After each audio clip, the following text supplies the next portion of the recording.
I would like to start this video off by showing you my favorite creative mod. Let's go! Darth Maul with his famous double-bladed lightsaber in Elden Ring? Yup. This is called Call of the Abyss, and this is a massive overhaul to Elden Ring with tons of custom creations all the way from scratch. I was completely blown away by the amount of detail and effort that was put into this mod. Nothing was reskinned from existing items, everything was made from scratch and put into the game for your use.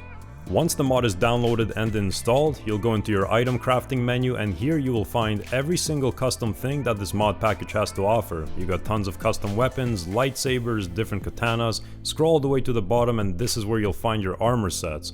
For example, you got Darth Maul from Star Wars, you have a bunch of anime characters, you have Guts from Berserk. There is a lot of different things and everything is so detailed, there was not a single corner that was cut.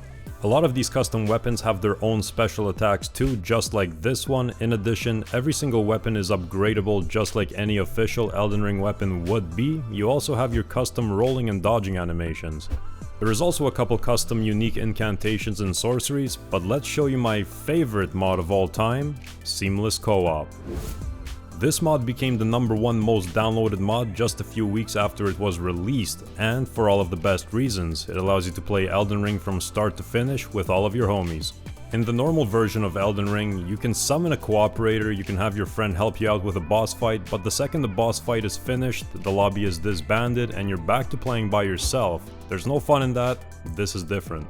With this beautiful creation of a mod, no matter what you're doing in Elden Ring, whether you're fighting a boss, you're exploring areas, trying to find weapons, the lobby will stay together and the boys will not disconnect. One of the many amazing features of this mod, for example here, I just died, I left my teammates behind to finish off the boss fight and I'm spectating them. I will respawn the second they touch Grace, or it is safe to respawn.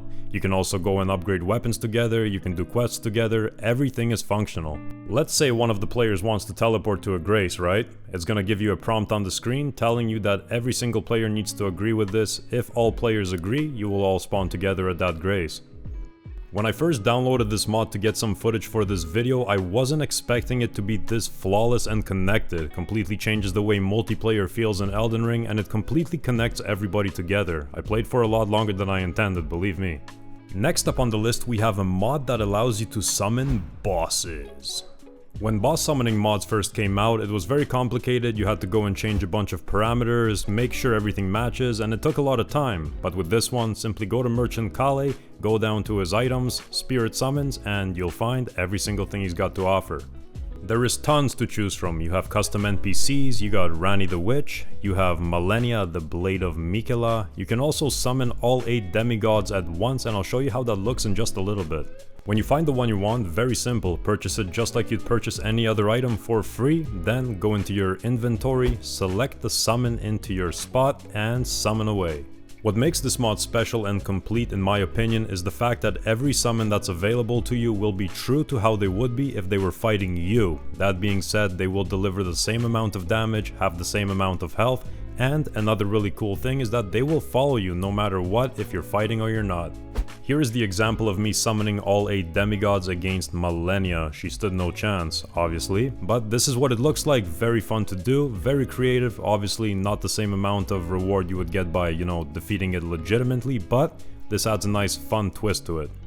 Coming in hot, we have the Elden Ring Item and Enemy Randomizer. What this one does is exactly what the title suggests. It is going to randomize enemies and items all around Elden Ring. For example, Godskin Apostle shouldn't be in this location, right? This mod will completely mash up and regenerate random numbers, replacing enemies all over Elden Ring. This one right here is not the same enemy that would originally be in this spot, and by killing it, Ancient Dragon Smithing Stone. To add to the list of awesome features this mod has to offer, for example, you're used to picking up a golden seed right there, right?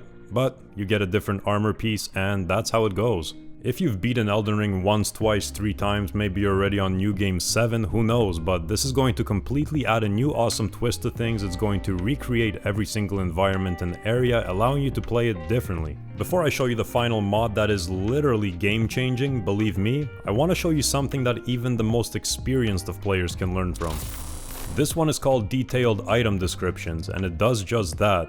Everybody can agree that there is a ton of information to absorb in Elden Ring, a lot of knowledge to absorb, things to learn, how things operate, what weapons do and what every effect does. When you hover over any item in your equipment menu, it is going to give you a detailed description that is color-coded, telling you exactly what the weapon does, what buffs are applied, and how much damage will be dealt. This doesn't only apply to weapons and armor. Every single item in Elden Ring will have a broken down description telling you exactly what it does, giving you a better understanding of how the game really works. Ladies and gentlemen, last but not least, we have Survival Mode. When you spawn into a new game, you are going to spawn in with nothing but a dagger. Also, the first thing you might notice is that nighttime actually looks like nighttime. This was completely reworked in this mod, giving you a better, more eerie feel.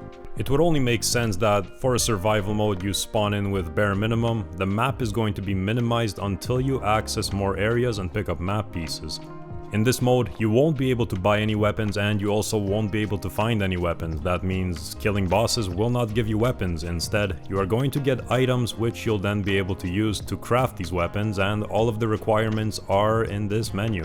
For example, you go up to one of these chests, you open it up, you search it, and you get something that you were not expecting. In this case, a piece of refined wood which can be used to craft some other item. There is also a bunch of game mechanics that were added, such as dehydration, different diseases, hunger, and whenever you reach any of these states, whether you catch a disease or you're hungry, you are going to have to craft the item that is responsible for either quenching the thirst or curing the disease. This mod completely changes the way Elden Ring is played, and it is by no means an easy mod. Very experienced, very hard to actually navigate through and acquire things, so you're gonna have to be up for the challenge. Every single mod that was displayed in this video and showcased will be in the description along with the respective owners tagged and linked. Check them out if you would like to. Thank you for taking the time to view this video, subscribe and drop a like if you would like to support me, and I'm out. Peace.